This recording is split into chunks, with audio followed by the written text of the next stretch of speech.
Γεια σας. Σας ευχαριστώ πριν απ' όλα όλους σας που ανταποκριθήκατε στο κάλεσμα. Βλέπετε, είμαστε σε μια νέα εποχή. Εκεί που βγαίναμε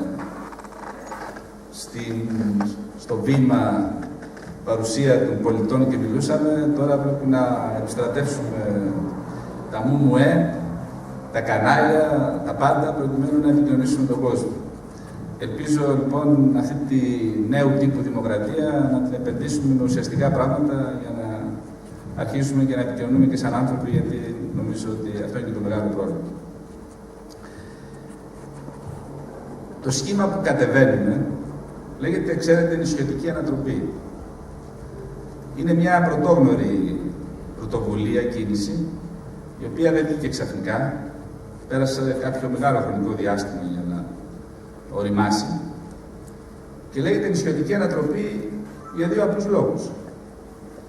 Σε μια χώρα που εξαμφισβητείται η κυριαρχία, που η νησιωτικότητα υποτίθεται ότι ήταν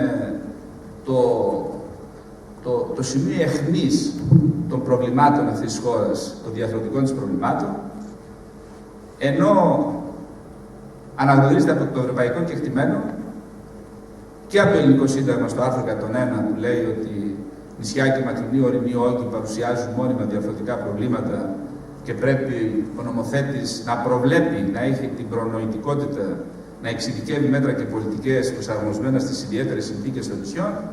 Η νησιωτικότητα μόνο στα χαρτιά υπάρχει. Και βλέπετε ότι τα πρώτα μέτρα που αποδομηθήκαν στα μνημόνια ήταν τα μέτρα της νησιωτικότητας. Ανατροπή γιατί? Μα δεν μπορεί να συνεχιστεί άλλο αυτή η κατάσταση. Μια χώρα που χαρακτηρίζεται ότι έχει το πιο συγκεντρωτικό κράτος στην Ευρώπη, που είναι η κύρια αιτία των παθών της και των γενεσιουργών αιτιών της, δεν αποφασίζει να αποκεντρώσει ουσιαστικά και αποτελεσματικά και επικοδομητικά την δομή της διοίκησής της. Και μάλιστα στα μνημόνια, στα τελευταία, τα πρώτα μέτρα, όπως είπα, που αποδομηθήκαν είναι τα μέτρα της νησιωτικότητας, βλέπετε συνεχώς συγκεντροποιούνται, δηλαδή όποια μέτρα παθήκαν στα πλαίσια της περιφερειακής ανάπτυξης, επανέρχονται και ισχυροποιείται ακόμα περισσότερο αυτό που λέμε το αθηναϊκό μόρφωμα. Ένα επίσης πάρα πολύ σημαντικό στοιχείο σε αυτή την όλη ιστορία είναι ότι τα νησιά, ενώ παίζουν ένα πάρα πολύ σημαντικό ρόλο στην επιβίωση της πατρίδας μας, με τα ζητήματα που ξέρετε, υφαλοκρηπίδας, γκρίζων ζωνών κλπ., ενώ θα έπρεπε να είναι αιχμή του δώρατος, συνεχώς αποδυναμώνονται. Θέλω να καταλάβετε ένα-δύο πράγματα. Πρώτα-πρώτα το ζήτημα της, αυτό που λένε τα αντιμνημονιακά κόμματα. Εγώ έχω πει, αυτός ο όρος αντιμνημονιακός σε μένα δεν με καλύπτει πλήρως, όπως δεν καλύπτει και κάποια άλλα κόμματα. Και αυτό γιατί? Η χώρα μας βρίσκεται, τα νησιά μας, μέσα σε ένα μόνιμο μνημόνιο από την αρχή της ύπαρξής τους. Όπως είπα πριν, ενώ δηλαδή γίνεται αποδεκτό ότι παρουσιάζουν μόνιμα διορθωτικά προβλήματα, ιδιαίτερες καταστάσεις που έχουν ένα επιπλέον κόστος λειτουργίας, συντήρησής τους και ανάπτυξής τους, εμείς παραμένουμε εκεί που είμαστε. Άρα αυτό, η λέξη αντιμνημόνιος, πρέπει να πάρει ένα χαρακτήρα περισσότερο αυτό που λέμε κάποιοι άνθρωποι εδώ και χρόνια, περιφερειακή συγκρότηση αυτής της χώρας. Είναι η μόνη διέξοδος. Είμαστε, όπως είπα πριν, το πιο συγκεντρωτικό κράτος στην Ευρώπη. Ένα επίσης πολύ σημαντικό ζήτημα. Ξέρετε ότι η περιφερειακή αυτοδιοίκηση, λένε ότι εγώ είμαι μακροβιότερος αυτή τη στιγμή δήμαρχος στην Ελλάδα. Είναι η 7η του τετραετία, 28 χρόνια. Πάγιο αίτημα και αγωνία της κοινωνίας ήταν να συγκροτηθεί η χώρα περιφερειακά, να δημιουργηθούν οι περιφερειακές δομές, οι περιφερειακοί θεσμοί για να μπορέσει να λειτουργήσει και η κοινωνία της και η οικονομία της και όλα. Όλα όμως όσα έχουν γίνει μέχρι σήμερα έχουν γίνει με έναν τρόπο καθόλου ειλικρινή, καθόλου αποτελεσματικό και καθόλου λειτουργικό. Θα σας πω ένα-δύο πράγματα για να προβληματιστείτε. Θεσμοθετήθηκε ο δεύτερος βαθμός τοπικής αυτοδιοίκησης, αν θυμάστε, ή καλύτερα μας τον επιβάλλανε στο δεύτερο κοινοτικό πλαίσιο στήριξης η ΟΚΙΚΗ, λέγοντάς μας ότι δεν θα εκταμιευτεί μία από το δεύτερο κοινοτικό πλαίσιο στήριξης αν δεν φτιάξετε ένα δεύτερο ερετό βαθμό, γιατί εμείς θέλουμε να μιλάμε με τους ερετούς εκλεγμένους νομάρχες ή περιφερειάρχες και όχι με τις κυβερνήσεις ή τους υπουργούς. Γι' αυτό υπάρχουν οι διασκέψεις κορυφής και οι διάφορες διασκέψεις επιμέρους με τους υπουργούς. Μόλις θεσμοθετήθηκε ο δεύτερος βαθμός που έγιναν οι εκλογές το 1995, αν θυμάστε, αμέσως έβαλαν από πάνω τον τοποτηρητή του κράτους, για να μην πω κάτι σκληρές εκφράσεις, που παλιότερα έχει χρησιμοποιήσει και ο πρωθυπουργός της χώρας, τον Ταβατζή που λέμε του κράτους, τον περιφερειακό διευθυντή, ο οποίος, εγώ το έζησα από κοντά, είχε περιορίσει σε τέτοιο βαθμό τον νομάρχη που ήταν πιο αδύναμος και από το δήμαρχο. Και όχι μόνο αυτό, υπήρχε τέτοια διαστροφή που θεσμικά δεν είχε καμία σχέση ο νομάρχης με τον δήμαρχο. Προχωρούμε και φτάνουμε στον περιβόητο Καλλικράτη, που τότε, θέλω να ακουστεί αυτό τότε, εγώ είχα πει όλη περιμένουν τοποθέτησή μου στο Ρόδος Παλά στη Ρόδο και είχα πει ότι οι μεγάλες τομές στην κοινωνία γίνονται όταν η κοινωνία βρίσκεται σε αναζήτηση και όχι σε κρίση, σε ύφεση, γιατί οι μεγάλες τομές θέλουν και λεφτά. Κύριοι, τι θέλετε να βγάλετε από τη μοίρα, ξυγή? Στο τέλος αυτό έγινε. Λοιπόν, φτιάξαν την περιφερειακή αυτοδιοίκηση, όπως σας είπα, και βάλουν από πάνω το Γενικό Γραμματέα της Αποκεντρωμένης Διοίκησης. Και όλο αυτό διαιωνίζεται. Δηλαδή, έχει αποδειχτεί πλέον περίτρανα ότι η Αθήνα, αυτό το αθηναϊκό μόρφωμα, δεν έχει καμία διάθεση να αποκεντρώσει ουσιαστικά, αποτελεσματικά και λειτουργικά αυτή τη χώρα για να μπορέσει να λειτουργήσει και η κοινωνία της και η οικονομία της και όλα. Σε αυτό το πράγμα λοιπόν, εγώ νομίζω ότι εμείς οι νησιώτες δεν έχουμε το δικαίωμα να μείνουμε με το στόμα κλειστό, πρέπει να αντιδράσουμε και αυτό κάνουμε σήμερα με την νησιωτική ανατροπή. Ένα επίσης πολύ σημαντικό με την νησιωτική ανατροπή που είναι πρωτόγνωρο. Και αυτό ήταν ένα θέμα που απέτυσα εγώ. Γιατί μην νομίζετε ότι ξαφνικά άρχισα να τρελαίνομαι ή δεν είχα τίποτα να κάνω και αποφάσισα να μπω μπροστά να ηγηθώ του ψηφοδελτίου στις περιφερειακές εκλογές. Υπάρχει μια συζήτηση ανοιχτή εδώ και κάποια χρόνια με πρώτους, θα έλεγα, τους ανεξάρτητους Έλληνες και τους Συριζέους, του ΣΥΡΙΖΑ, τους οποίους τιμώ όλους. Εγώ απέτυσα να είναι ακόμα πιο ευρύ το φάσμα.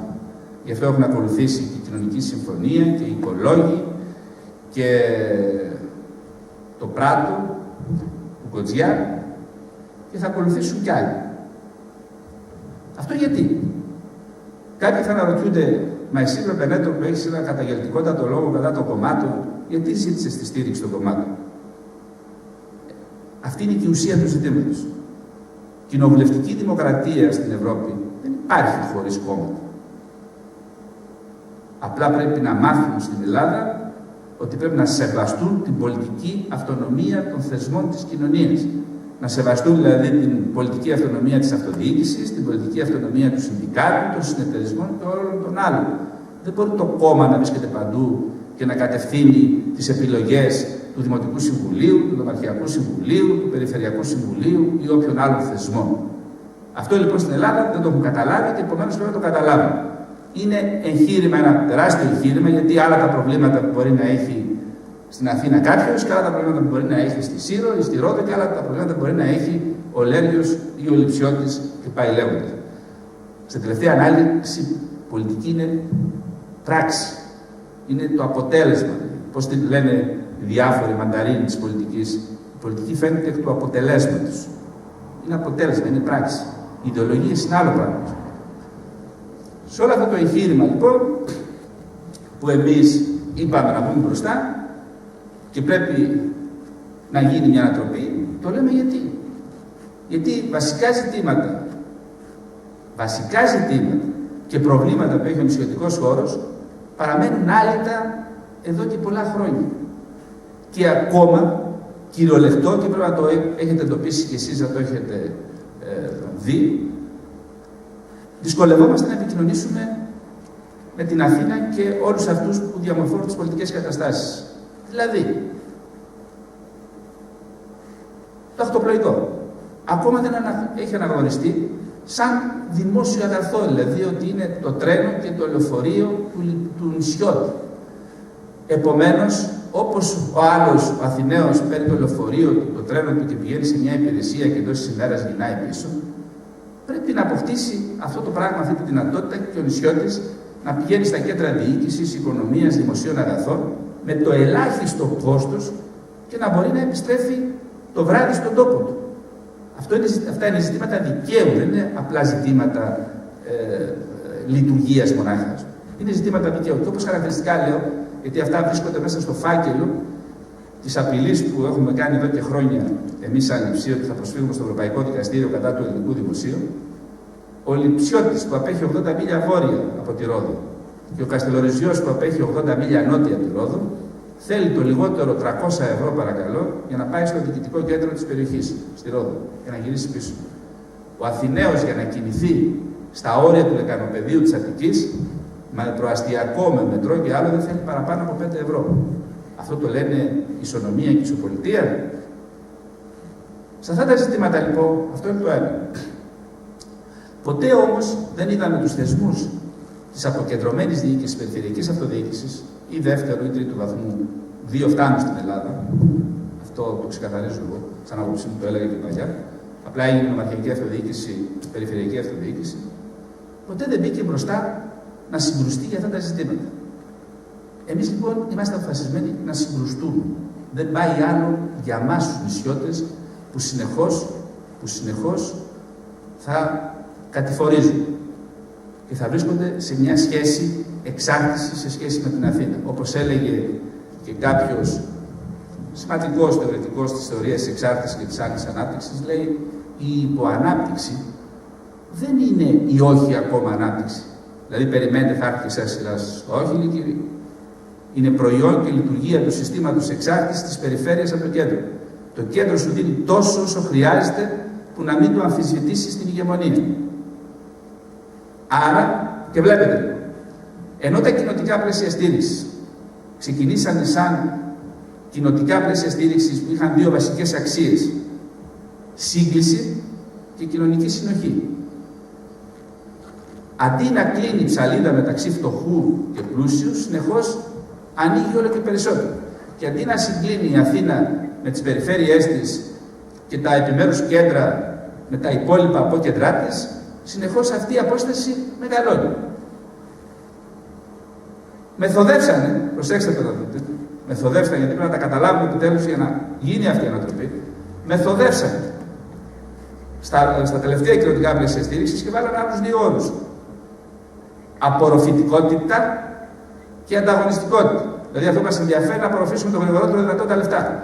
Αλλά βάλαμε την διπλίδα ασφάλειας για αυτούς της ανταγωνιστικότητας, δηλαδή όποιος είναι πιο έτοιμος να έχει μεγαλύτερη απορροφητικότητα. Ναι, αλλά εμένα τον φτωχό, τον αδύναμο, ποιος θα με διασφαλίσει.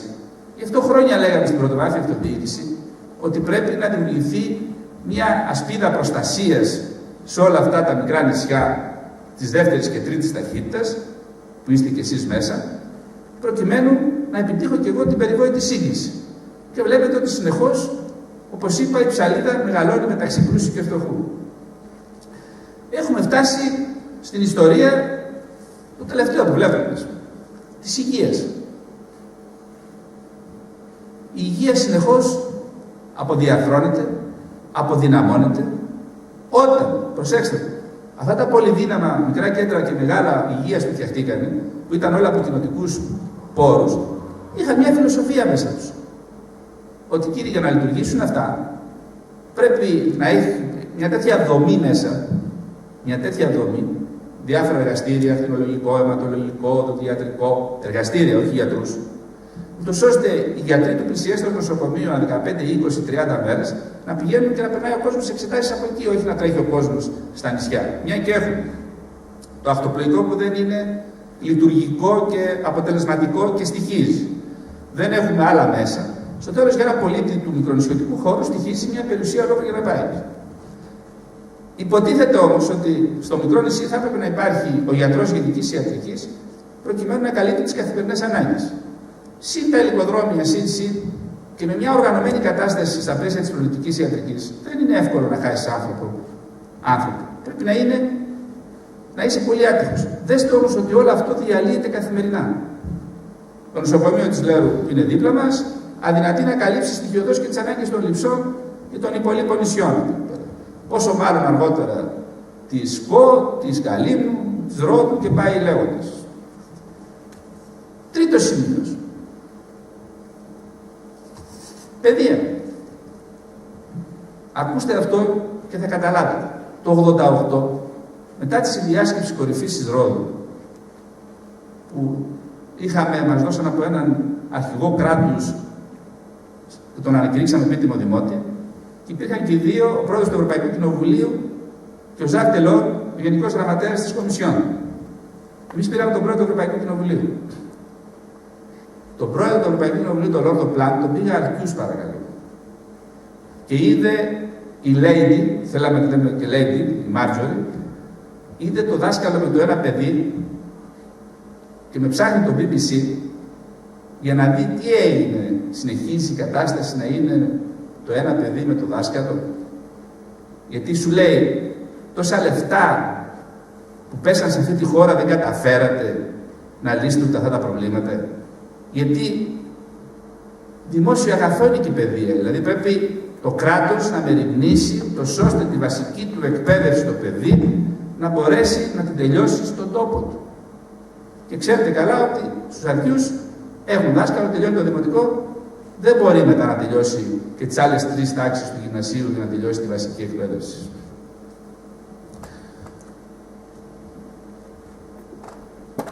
Αφήσαν την κατάσταση και προχώρησαν τα νησιά σε έναν δρόμο που βόλευε και όλους αυτούς του αθηναϊκού μορφώματος που λέω, και για να το καταλάβετε πολύ σύντομα γιατί πρέπει όλο αυτό να μαζευτεί. Τότε ακόμα πριν μπούμε στο ευρώ, ενδιέφερε πάρα πολύ τη χώρα μας η εισαγωγή συναλλάγων τους. Διαμόρφωνε το ισοζύγιο εσωτερικών συναλλαγών, έπαιζε πολύ μεγάλο ρόλο στα μακροοικονομικά στοιχεία της οικονομίας μας. Οπότε τους ενδιέφερε να έρθει ο τουρισμός. Και δεν τους ενδιέφερε η ποιότητα του τουρισμού. Αποτέλεσμα ήταν να διαμορφωθεί μια αντίληψη που εγώ το είχα χαρακτηρίσει από το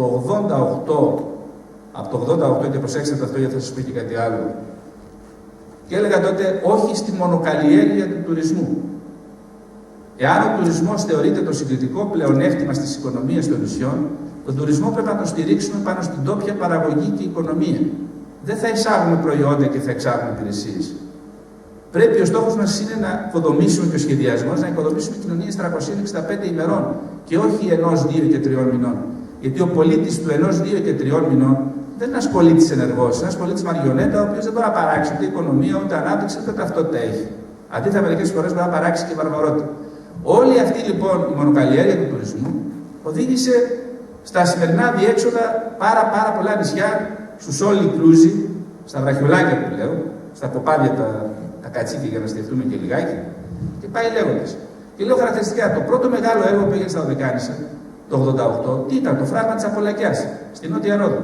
Είχε χρηματοδοτηθεί από το Ταμείο ΦΕΟΓΚΑ της Ευρωπαϊκής Ένωσης για να δώσει όθηση στον πρωτογενή τομέα για να καλύψει το ισοζύγιο με τον τουρισμό, τη μονοκαλλιέργεια του τουρισμού.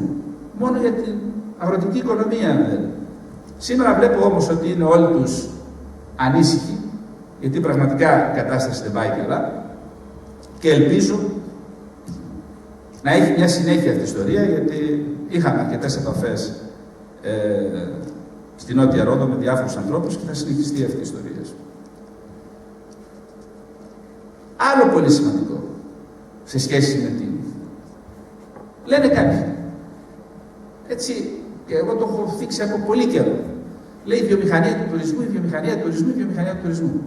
Ναι, βρε άνθρωπέ μου, αλλά η βιομηχανία του τουρισμού, δηλαδή ένας ο οποίος θέλει να κάνει μια βιομηχανική επένδυση, το πρώτο πράγμα που θα κοιτάξει είναι η πρώτη ύλη για τη βιομηχανία. Η πρώτη ύλη, ποια είναι της βιομηχανίας του τουρισμού? Είναι δίπλα μας. Η ιστορία μας, η πολιτιστική μας κληρονομιά, το περιβάλλον μας και τεράστιος γαστρονομικός πλούτος που έχει αυτή η πατρίδα, τα χωριά μας, που είναι μοναδικός ίσως στον κόσμο μας. Όλο αυτό όμως το πράγμα θέλει μια οργάνωση. Και ο ρόλος της αυτοδιοίκησης, πρώτου και δεύτερου βαθμού, δεύτερου σε αυτή την περίπτωση της περιφερειακής αυτοδιοίκησης, είναι σημαντικότατος.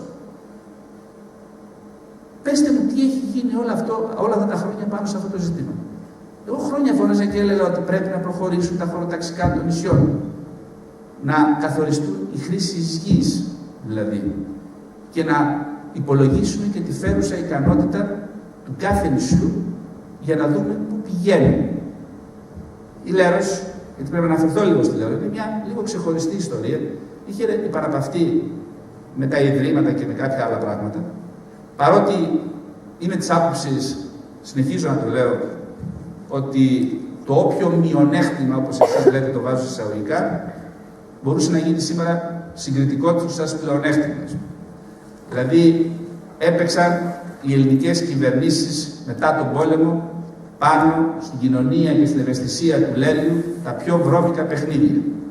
Μπορούσαν αυτά τα ιδρύματα σήμερα να είναι αναβαθμισμένα κέντρα ψυχικής υγείας, που δεν πηγαίνει ο καταδικασμένος άνθρωπος της κοινωνίας, αλλά πηγαίνει ο κουρασμένος σαστός της βιομηχανικής ευρωπαϊκής πόλης, που σήμερα συμπατριώτες πάει και τα κουμπάει στην Ελβετία και στην Αυστρία, και αυτές οι χώρες εισπράττουν ουκολίδια.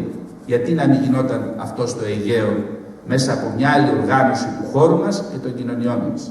Δεύτερον, η Λέρος επίσης στιγματίστηκε, σε εισαγωγικά στιγματίστηκε, για μένα δεν στιγματίστηκε, ήταν τιμή, είχε πολιτικούς κρατουμένους και βομβαρδίστηκε κιόλας από τους Γερμανούς στο τέλος του πολέμου εξαιτίας των γνωστών. Σήμερα πηγαίνουν στο Auschwitz, στο Ζαχάου στη Γερμανία, ουρές για να επισκεφτούν, για να δουν τα κολαστήρια του φασισμού. Εδώ στη Λέρο είχατε μια τεράστια ιστορία, με κάποιους χώρους που ήταν κλεισμένοι, έγκλειστοι όλοι αυτοί οι πολιτικοί κρατούμενοι, και έχει κάνει κατάθεση ο καθένας ψυχής πάνω στους τοίχους, που θα έπρεπε αυτά να συντηρηθούν, να αναδειχτούν, να προστατευτούν για να αποτελέσουν σημείο προσέλκυσης και ενδιαφέροντος όλου αυτού του κόσμου. Η Λέρος επίσης έχει μια τεράστια δυνατότητα στον πρωτογενή τομέα. Όλο αυτό λοιπόν πρέπει να παντρευτεί και σε σχέση με τον τουρισμό. Είπαμε, τον τουρισμό πρέπει να τον στηρίξουμε πάνω στην τόπια παραγωγή και οικονομία. Δεν θα εισάγουμε προϊόντα και θα εξάγουμε υπηρεσίες. Μόνο έτσι θα οδηγηθούμε σε αυτό που λέμε, σε μια ολοκληρωμένη, βιώσιμη και αειφόρο ανάπτυξη. Άλλα ζητήματα.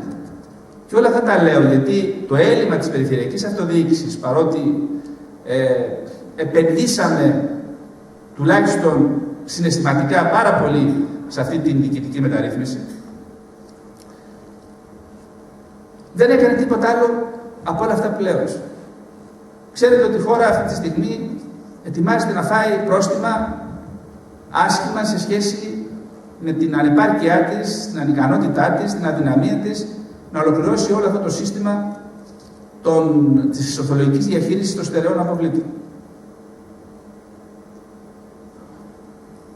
Η περιφερειακή αυτοδιοίκηση είχε ένα πρωταγωνιστικότατο ρόλο προς αυτή την κατεύθυνση. Δεν το έκανε. Υπάρχει λοιπόν, όταν προσέξτε να δείτε, όταν, όπως είπα και πριν, αειφόρος και βιώσιμη ανάπτυξη, όπως λένε σοβαροί αναλυτές οικονομολόγοι για τον κόσμο, είναι η ανάπτυξη που στηρίζεται πάνω στην ιστορία της παραγωγής του τόπου.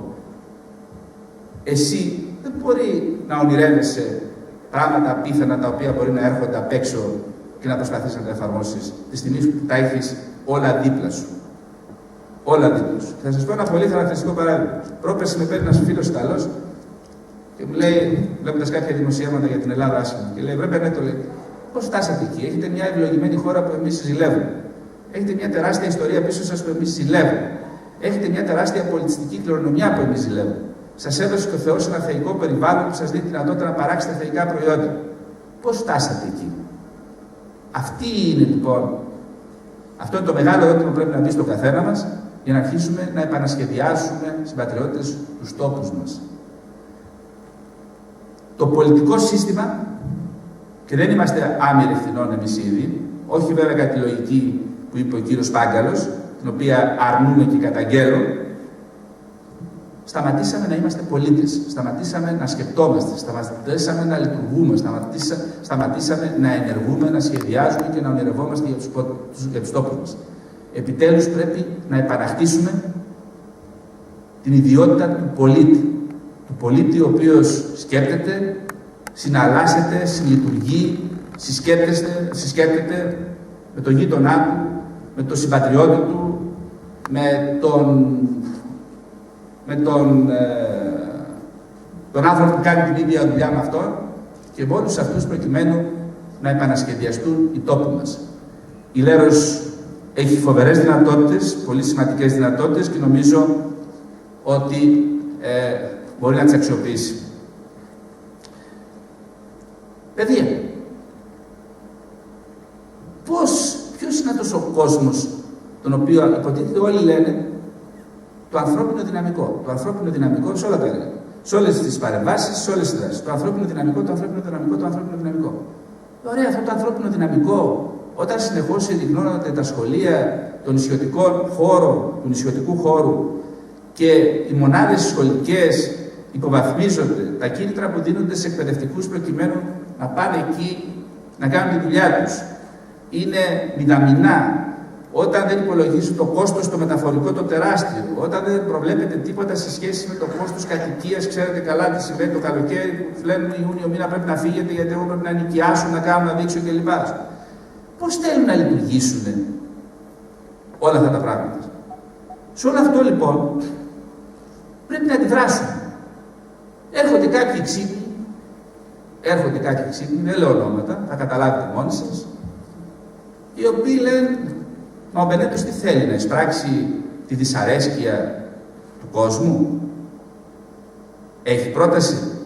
Μα η πρόταση που έχει κάνει όχι μόνο ο Μπενέτος, κάποιοι άνθρωποι της πρωτοβάθμιας αυτοδιοίκησης εδώ και χρόνια, και αυτά όλα που σας λέω είναι αποφάσεις των συνεδρίων της Τοπικής Ένωσης Δήμων και Κοινοτήτων εδώ και 15-20 χρόνια, το λιγότερο. Είχαν διαμορφώσει άποψη για τον τουρισμό, για την υγεία, για την παιδεία, για το περιβάλλον, για την οικονομία, για τη διοίκηση, για όλα αυτά τα πράγματα. Αν αυτό δεν είναι πρόταση, ποια είναι η πρόταση? Και έρχομαι τώρα στην άλλη πλευρά. Κάποιοι νομίζουν ότι το τεχνικό επιμελητήριο Ελλάδος, τα επιμελητήρια, οι μεγάλες τεχνίες, ο Ιατρικός Σύλλογος Ελλάδος, Πανελλήνιος, οτιδήποτε, ότι αυτοί είναι απλά για να υπερασπιστούν τα συντεχνιακά τους προβλήματα και ζητήματα. Όχι. Συνταγματικά θεωρούνται οι ενδυνάμει σύμβουλοι της πολιτείας για τα διάφορα ιδιαίτερα προβλήματα που έχει κάθε κοινωνία και ο κάθε χώρος. Ποιες είναι οι προτάσεις λοιπόν όλων αυτών που είπα πριν για την υγεία, για την παιδεία, για όλους αυτούς? Και έρχομαι στο δικό μας το επιμελητήριο. Μήπως έχουν ξεχάσει κάποιοι ότι ο Δωδεκάνης έχει υποστεί τρισίτες τα τελευταία χρόνια που την έχουν πάει πίσω αρκετά χρόνια, θα έλεγα? Γιατί ξέρανε τη Δωδεκάνησο? Την ξέρανε για ένα πράγμα. Το ειδικό φορολογικό καθεστώς και το καθεστώς του δημοτικού φόρου. Το οποίο μπορεί να συμφωνήσουν. Λένε ότι γινόταν καταστρατήγηση αυτού του δημοτικού φόρου από πλευράς των αυτοδιοικητικών και όχι τόσο εμάς όσο στα μεγάλα νησιά. Και πήγαινε αλλού. Και αυτό έπρεπε να έχει ανταποδυτικό χαρακτήρα. Ας το ελέγχανε. Είχαν τους μηχανισμούς να το ελέγξουν και να το κάνουν γνωστό στην κοινωνία. Αλλά η Δωδεκάνησος όμως έχασε τη Δανέ. Θα έπρεπε σήμερα η Δανέ να είναι ένας κολοσσός στο Αιγαίο και υποφέρουμε από το θέμα το αυτοπροϊκό και υποφέρουμε από το κόστος το μεταφορικό το τεράστιο και υποφέρουμε από μια σειρά ζητήματα. Έχασε τη Δανέ, ροκανίζεται συνεχώς το ειδικό φορολογικό καθεστώς και ο Θεός να βάλει το χέρι του, πρέπει να αντιδράσουμε. Και το τρίτο βασικότερο, το τελευταίο. Χάσαμε τη Συνεταιριστική Τράπεζα του Δωδεκανήσου σε μια νύχτα και δεν έχει ανοίξει ρουθούνη. Αυτά θα έπρεπε να είναι ζητήματα μιας άλλης περιφερειακής δόμησης και συγκρότησης πολιτείας και των οργάνων αυτής που θα έπρεπε να συγκρουστεί με αυτό που λέω εγώ το αθηναϊκό μόρφωμα και το αθηναϊκό κέντρο. Αν λοιπόν δεν αλλάξουμε λογική και νοοτροπία, δεν πρόκειται. Να σας θυμίσω και κάτι άλλο, να αλλάξει τίποτα σε αυτή τη χώρα. Σας θυμίσω και κάτι άλλο. Κάποιοι, επειδή λέγανε για τον Πενέτο, λέει, ο οποίος στους Κυκλάδες αυτό, δεν τον γνωρίζαμε.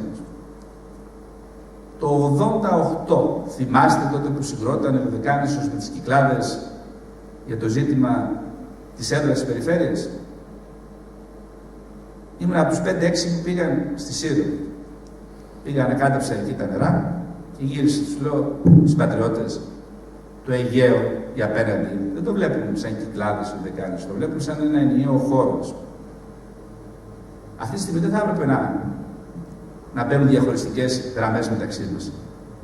Να σταματήσουμε όπου θα είναι η έδρα της περιφέρειας, να αρχίσουμε να διεκδικούμε για μια περιφέρεια όλο το Αιγαίο, γιατί οι περιφέρειες στην Ευρώπη δεν είναι μικρομάγαζα, είναι ευρύτερες περιφερειακές οντότητες, γεωγραφικές, που παίζουν ένα πάρα πολύ σημαντικό ρόλο. Στη διασκέψη κορυφής θέλω να μιλάμε με τους περιφερειάρχες, τους εκλεγμένους και τις εκλεγμένες περιφέρειες. Λέω να μείνουν η περιφέρεια του Αιγαίου να είναι μία, οι σημερινές ομαρχίες να είναι περιφερειακά συγκροτήματα αυτού του δομημένου περιφερειακού, έτσι, της περιφερειακής συγκρότησης αυτού του αιγαιακού χώρου, και το που θα είναι η περιφέρεια, και να, όπως με όλες τις εξουσίες που έχει μια περιφέρεια, λίγη σημασία έχει, γιατί η έδρα της περιφέρειας μετά θα είναι το κοινοβούλιο και 5 υπηρεσίες προκειμένου να λειτουργήσει αυτή η δομή της περιφέρειας. Τη στιγμή που οι πρώην ομαρχίες έχουν μια τέτοια συγκρότηση διοικητική με τη μορφή της περιφέρειας που δεν δημιουργεί κανένα πρόβλημα στον πολίτη. Και αυτό γιατί? Μα το ευρωπαϊκό κεκτημένο το ίδιο λέει ότι οι υπηρεσίες όσο γίνεται πιο κοντά στον πολίτη. Και όχι μόνο αυτό, προσέξτε το. Φτιάχτηκε η έδρα της περιφέρειας εκεί. Μία φορά τη βδομάδα έχει σύνδεση το Δεκάνησος με τις Κυκλάδες και μάλιστα μέρα μη εργάσιμη, μη λειτουργική, δηλαδή την Κυριακή το βράδυ φεύγει και μπορεί να γυρίσει στο τέλος της εβδομάδας πίσω στα Δεκάνησα. Όλα αυτά θα πρέπει να συνεχίσουμε να τα δεχόμαστε. Όλα αυτά θα πρέπει να αρχίσουμε να τα αποδεχόμαστε και να υποχωρούμε. Όχι. Για μένα όχι, γιατί δεν πάει άλλο. Πρέπει να γίνει μια ανατροπή σε όλο αυτό το πράγμα και σε αυτή την ανατροπή πρέπει να βρεθούν οι πολίτες μπροστά. Εγώ και κάποιοι άλλοι μπήκαμε, θέλετε γιατί μας επιλέξαν κάποια κόμματα λόγω της μεγάλης εμπειρίας που έχουμε, θέλετε γιατί σε κάποια νησιά κάποια πράγματα έχουν γίνει, γιατί ίσως χρειάζεται να στο πω γι' αυτό, παρότι μπορεί να το έχετε ακούσει αρκετές φορές. Πώς πήγα εγώ στο νησί μου στους Λειψούς? Αυτό σας λέω, το είπα μπροστά στον πρόεδρο του ΣΥΡΙΖΑ όταν είχαμε την πρώτη επαφή πριν ανακοινωθούν τα ονόματα. Το πρόεδρε, εγώ το 86 είχα πει, έχω κάτι να δώσω, θα πάω να το δώσω στον τόπο μου.